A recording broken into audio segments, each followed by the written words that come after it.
பெரிய அட்ரஸே அந்த middle class அப்படின்றது தான். அந்த மிடில் கிளாஸ்க்குள்ளே ஏற்படுற ஸ்ட்ரகிள்ஸ், சில வந்து எதிர்பார்ப்பு இருக்கும், அது அப்படியே மேலே போகிற மாதிரி இருக்கும், ஆனால் கீழே இறக்கி விடும். அந்த ஏமாற்றம் அண்ட் ஹஸ்பண்ட் அண்ட் ஒய்ஃப்குள்ளே இருக்கிற சண்டைகள் பொருளாதாரத்தினால ஒரு மிடில் கிளாஸ் ஃபேமிலியை எடுத்துக்கிட்டா அதுக்குள்ளே என்னென்னலாம் இருக்குமோ அது எல்லாமே காட்டியிருக்காங்க. இது எல்லாத்த விட ஒருவேளை ஃபேமிலி இப்படி தான் மிடில் கிளாஸில் வர ஸ்ட்ரகிள்ஸ் தான் அப்படின்னு நினச்சிங்கன்னா இல்லை. ஏன்னா அதுக்குள்ளே இன்னொரு ஒரு விஷயம் இருக்குது. அதுதான் வந்து திரைக்கதையை விறுவிறுப்பாக கொண்டு போகுது. நீங்கள் எதிர்பார்க்காத ஒரு விஷயமும் இருக்குது.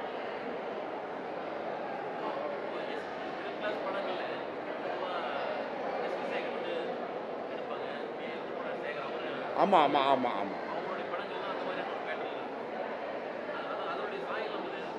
இல்லை, கண்டிப்பாக எதிர்பார்க்க முடியாது. இது வந்து நான் சொன்ன மாதிரி ஃபேமிலி ஒரு மிடில் கிளாஸ்ன்னு சொல்லிட்டு ஒரு குடும்பத்துக்குள்ளே நடக்கிறத காட்டும்போது அழுகை இருக்கும், அது இருக்கும், ஒரு ப்ரீச்சியாக ஏதோ சொல்லுவாங்க, அது எதுவுமே அது இருக்குது. அதுக்கும் மேலே வந்து இவங்க தேடி போகிற ஒரு விஷயம் அப்படின்னு இருக்குது, அந்த ஓட்டம் இருக்குது. அது வந்து எதுவுமே வந்து அந்த நீங்கள் சொல்கிற ஜான்ராவில் போய் முடியாது. இது நான் தான் சொன்னேனே, நீங்கள் யோசிக்கிறத விட ஒரு படி முன்னாடி இருக்கும்னு.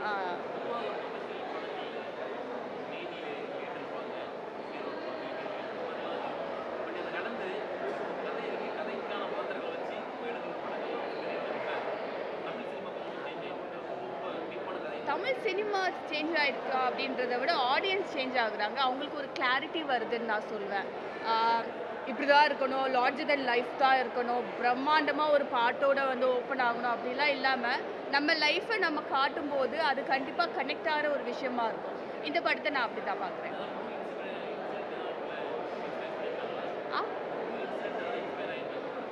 அதான் சொல்கிறேன், மிடில் கிளாஸில் ஒவ்வொரு லைஃப்லையும் நடக்கிறது ஒரு ஒரு சீனாக வச்சுருக்காங்க.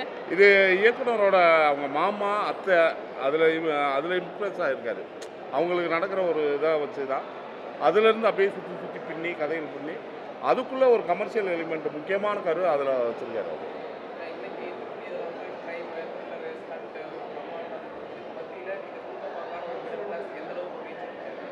கண்டிப்பாக அதனால தான் சொல்கிறேன். இப்போ ஏன்னா இப்போ வர்றது வந்து டூரிஸ்ட் ஃபேமிலி ஆகட்டும், இப்போ குடும்ப படங்கள் வந்து ரொம்ப ரசிக்க ஆரம்பித்தாங்க. இதோட ஸ்க்ரீன் ப்ளே தான் அதுதான் ஒரு இதில் குடும்பப்பாங்கான விஷயமும் இருக்கும், அதில் ஒரு கமர்ஷியல் எலிமெண்ட் அந்த த்ரில்லர் இருக்கும். செகண்ட் ஹாஃபில் ஓரளவு த்ரில்லிங்காக தான் இருக்கும். இது என்னடா ஆக போகுதுன்றது அந்த மாதிரி தான் ஒரு டைரக்டர் வடிவமைச்சிருக்காரு. அதனால வந்து இது ரெண்டுமே உங்களுக்கு படமாக பார்க்கும்போது ஜனங்களுக்கு வந்து ஒரு ஜனகமாக இருக்கும் அப்படின்னு நான் நம்புகிறேன். நிறையா இருக்குது. என்ன அப்படின்னா அவங்களுக்கு தான் முக்கியமாகவே இருக்குது இப்போ வர்ற காலத்தில். ஏன்னா பணம் முக்கியம்தான் வாழ்க்கையில், ஆனால் பணமே வாழ்க்கையாயிடாது அப்படின்றத லாஸ்ட்டில் டைரக்டர் சொல்லியிருப்பார், ஒரு மெசேஜாக சொல்லிட்டு போயிருப்பார். அந்த ஒரு விஷயம் வந்து அது உண்மையிலே இப்போ உள்ளவங்களுக்கு ரொம்ப தேவையாக இருக்கும். அது எனக்கு ரொம்ப ஜாலியாக இருந்தது. ஏன்னா நான் எப்பயும் சொல்கிற மாதிரி அன்புராணி கேரக்டர் பார்த்துருப்பீங்க ட்ரெய்லரில். ரொம்ப அராத்தான ஒரு பொம்பளை. இப்போ பார்த்தாலும் ஹஸ்பண்ட் இது பத்தாது, இன்னும் சம்பாதி, இது வேணும் அது வேணும்னு நச்சு எல்லார் வீட்லையும் இருப்பாங்கல்ல, அதே கேரக்டர் தான். ஸோ அதை நான் ரொம்ப என்ஜாய் பண்ணி பண்ணேன். அதுதான் என்னோட எக்ஸ்பீரியன்ஸ்.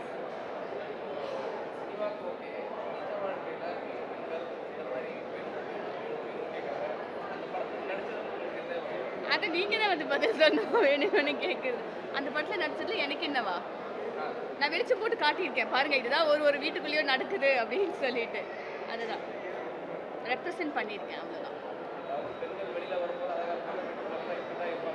ஏன் நான் வீட்டுக்குள்ளே நல்லா இல்லையா? அழகு எங்கே இருந்தாலும் அழுகுறாங்க. இல்லை, அது அவங்க பக்கமும் அந்த ஒரு நியாயம் இருக்கும். அதாவது இப்போ ரொம்ப மேக்சிமம் மிடில் கிளாஸ் அவங்க வீட்டில் இருக்க பெண்கள் வந்து தான் குடும்பம் பிள்ளையை நல்லா படிக்கணும், அடுத்த கட்டத்துக்கு கொண்டு போகணும், ஒரு வீடு வேணும் அப்படின்றது அவங்க சத்தம் போடுறது வந்து படமாக பார்க்கும்போது எரிச்சலாக இருக்கும். அவங்களுக்குள்ள ஒரு சின்ன நியாயம் இருக்கும். ஏன்னா நம்ம அடுத்த கட்டத்துக்கு போகணும், நம்ம ஃபேமிலியை கொண்டு போகணுன்றதுக்காக தான் அந்த கத்தலும் அந்த திட்டலும் இருக்கும். அது நீங்கள் பார்த்தீங்கன்னா தெரியும்.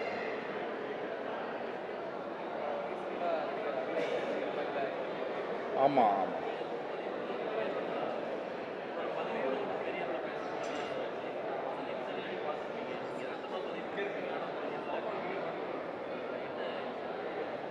இல்லை, நான் ஃபீல் பண்ணி அதில் என்ன நான் பதிவிட நினச்சேனோ அதை நிறைய பேர் கனெக்ட் பண்ணுறது ஒரு ஹாப்பியான விஷயம். அது அபிநய் பற்றி தெரிஞ்சவங்களோ தெரியாதவங்களோ அந்த அந்த அந்த மொமெண்ட்டை ஃபீல் பண்ணி அவங்க கனெக்ட் ஆகி அதுக்கு ரெஸ்பாண்ட் பண்ணது ஒரு நல்ல விஷயம். இதுக்கு மேலே நீங்கள் என்ன கேட்டால் ஓகேவா? தேங்க்யூ. நவம்பர் 21 மிடில் கிளாஸ் வந்து கொஞ்சம் ஆதரவு கொடுங்க. நன்றி. தேங்க்யூ.